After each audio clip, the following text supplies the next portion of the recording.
Hello, and welcome to 5 Minute Math. Today we are looking at the TEKS tool strip diagram, working with part-whole relationships with a problem related to TEKS 4.10b, and we will solve it in 5 minutes or less. If you haven't done so already, please go ahead and take a moment to pause the video, work this problem out on your own, unpause it, and we will look at our answers together. So we've got Rosa buying some items, and Rosa paid $18.40 for a lamp, picture frame, and a vase. So she bought them, and then she's going to resell them. And look at this, selling the lamp for $14, right? Selling the picture frame for $9.75, selling the vase for $6.25. So what was Rosa's total profit? Well, let's go ahead and understand how we can calculate profit. So how we can calculate profit is we have the selling price.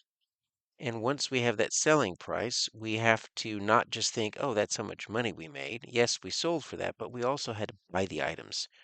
So we have to take away the cost, and then that's going to get your profit.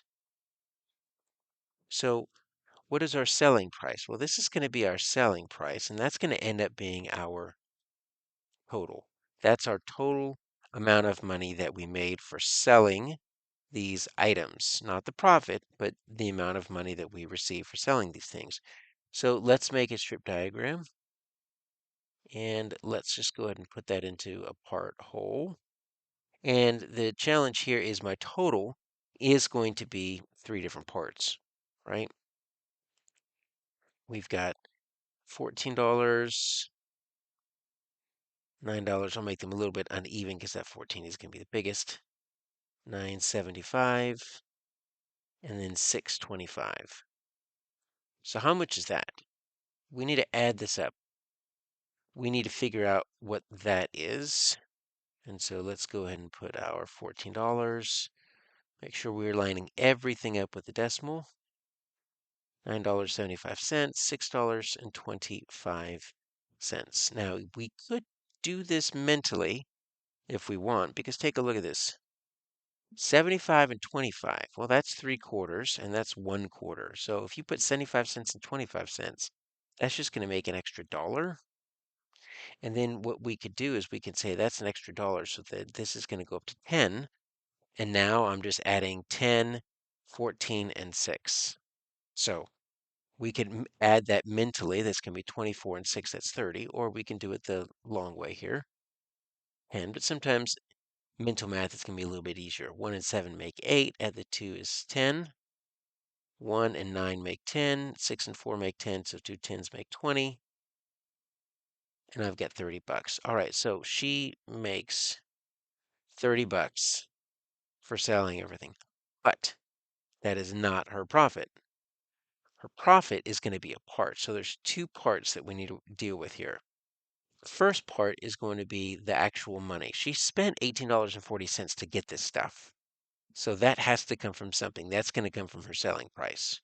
But the profit is also her other part. So if we can get this into two parts here, so I'll just kind of draw it like this, and I'll say, all right, $18.40 is how much she paid for it. Once we take that away, we're going to be left with only the profit, the leftover money. So we just need to take away 1840 from 30. So let's go ahead and do that. If we can do this, we'll figure out how much money she actually made, because you always have to count for how much money you spent on the items.